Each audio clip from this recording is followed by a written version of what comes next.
There's a bread that has been hiding in plain sight for 2,000 years. Not in a museum, not in some ancient text that only scholars can read. Hiding in plain sight, right? Inside your Bible, in the fields of Galilee, in the hands of fishermen and farmers and mothers who woke up before dawn every single morning to feed their families.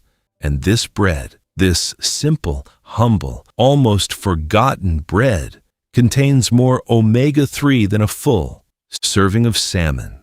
Not a little more, significantly more. And yet nobody is talking about it. Nobody is selling it. Nobody is putting it on the cover of a health magazine. Because there is no money in telling you that the healthiest thing you could eat has been around for 3,000 years and costs almost nothing to make. So today we're going to talk about it. We're going to walk back into ancient Israel together. We're going to sit in the kitchens and the fields and the stone villages where this bread was born. And by the end of this, you are going to understand not just what this bread is, but why it disappeared, who benefited from its disappearance, and exactly how to bring it back into your own kitchen. Stay with me. Close your eyes for a second and picture ancient Galilee. Not a painting, not a church window. The real thing. Rolling hills covered in wild grass. Stone. Villages with clay ovens built into the walls. Narrow dirt roads connecting one small community to the next. And in every single one of those homes, every single morning, bread was being made. Because bread wasn't a side dish back then. It wasn't something you grabbed off a shelf on the way. Home. Bread was the meal. Bread was survival. If your family had bread, you ate that day. If they didn't, that was a genuine crisis. The Bible reflects this constantly. Give us this day our daily bread. That line isn't poetry. That's a real prayer. A daily one, sometimes a desperate one. Now, the bread those people made looked nothing like what we call bread today. No white flour, no packets of yeast, no preservatives. No ingredients you'd need a chemistry degree to pronounce. Their bread was made from what the land gave them. Barley, mostly, because wheat was expensive. And barley was the grain of common people. And seeds, always seeds. Whatever the land produced, it went into the bread. Sesame seeds, pumpkin seeds, sunflower seeds, and one seed above all others that grew wild across the hills of Galilee that farmers cultivated deliberately throughout the Jordan Valley. That was so common and so valued that it appears in Egyptian records, in Babylonian trade documents, in the book of Exodus. Flaxseed. Now, when most people hear the word flax, they think of linen. And they're right. Flax fiber became linen, and linen was one of the most important materials in the ancient world. But the flax plant gives you something else, too. A small, flat, shiny seed, brown or golden, depending on the variety. Unremarkable looking, easy to overlook. And yet, gram for gram, one of the most nutritious things growing anywhere on this planet. The people of ancient Israel knew this intuitively. They couldn't run lab tests. They didn't have nutritional charts on their walls. But they had generations of lived experience telling them that when flax seeds went into the bread, people stayed stronger longer, joints ached less, minds stayed sharper. Into old age, children grew up healthier. Mothers ground flax seeds into the dough specifically for their children. Elderly people relied on this bread daily. And this wasn't superstition. This was observation passed down through generations, confirmed now by modern science in ways those ancient bakers never could have imagined. Because flax seeds contain over 6.3 grams of omega-3 per serving. A salmon, the food doctors hold up as the gold standard for omega-3, contains around 2.2 grams per serving. That's nearly 3 times more omega-3 in the seed than in the fish. And when flaxseed is the primary ingredient in a loaf of bread, not a sprinkle, not a garnish, the foundation of the whole thing, those levels climb even higher. So Jesus of Nazareth, eating this bread daily, was getting more omega-3 than most people in the modern world get in an entire week.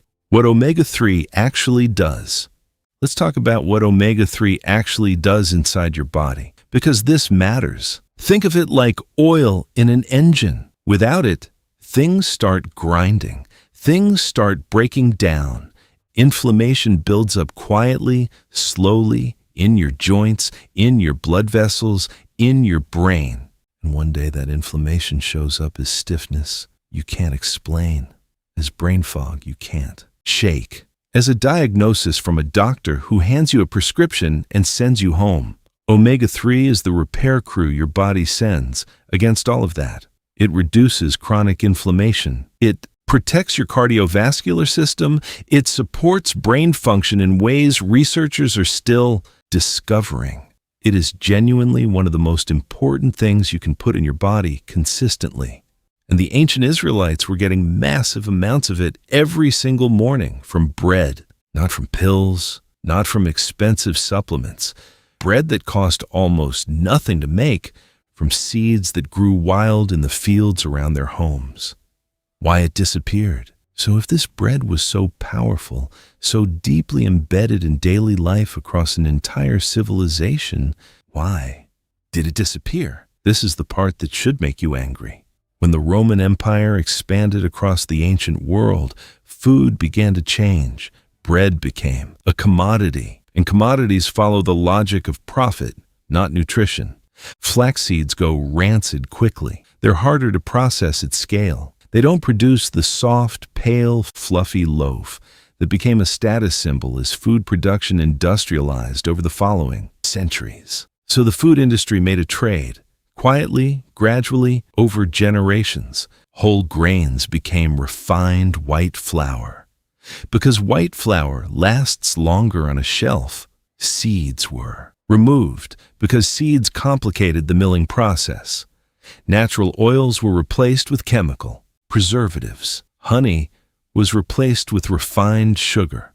And with each of those replacements, the bread lost something: fiber, minerals, omega-3 fatty acids, the living nutrition that had sustained an entire civilization for thousands of years, stripped out one component at a time, replaced with whatever was cheaper and faster to produce.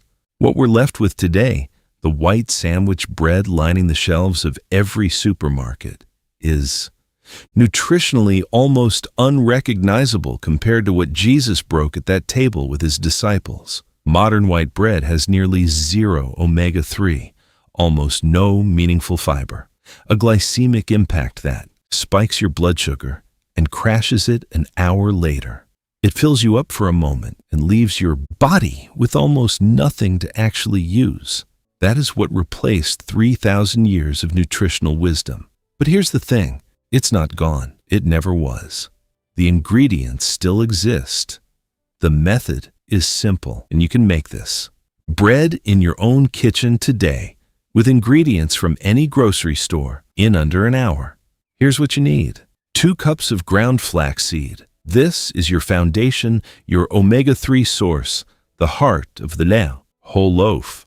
Half a cup of barley flour, or whole wheat if barley isn't available nearby. 1/4 cup each of sesame seeds, pumpkin seeds, and sunflower seeds. 2 tablespoons of chia seeds, 1 teaspoon of sea salt, 1½ cups of warm water, 2 tablespoons of extra virgin olive oil, and raw honey for the top after baking. Don't skip that part. Mix all your dry ingredients together first. Then add the warm water and olive oil slowly, mixing until you have a thick, dense dough. It won't look like regular bread dough. It'll be heavier, darker, stickier. That's exactly right. Let it rest for 10 minutes. The flaxseed absorbs the water, and everything binds together naturally. No yeast needed, no baking powder. Shape it by hand into a round loaf. Press extra seeds across the entire surface. Score the top with a knife, 2 or 3 deep cuts. Bake at 350 degrees Fahrenheit for 40 to 45 minutes until golden and firm. When you tap the bottom and hear a hollow sound, it's ready. Take it out, let it rest, then drizzle honey slowly over the top and watch it pool into every crack. Cut a slice, dense, nutty, earthy, a little sweet. And understand that what you're holding is not a recipe from a wellness blog. It's a recipe from a civilization, one that didn't need supplements or prescriptions because their daily bread was already doing the work. We spend so much energy searching for the next miracle food, the next supplement with 12 ingredients on the label, the next thing that promises to fix what modern life has broken. And all along, the answer was in a seed, growing wild in fields that have existed since before recorded history, ground into bread by hands that understood without a single laboratory that real food from real earth keeps people genuinely alive. The bread Jesus ate every day wasn't sacred because of ceremony. It was sacred because it was real, made from what the land gave, made by hand, made with patience. And now you know how to make it too. If this story opened something up for you, share it with someone who needs to hear it. And if you want to keep walking through the Bible like this, through the overlooked corners and the forgotten tables, subscribe to Biblical Footsteps and hit the bell. The table is always set here. Come back anytime.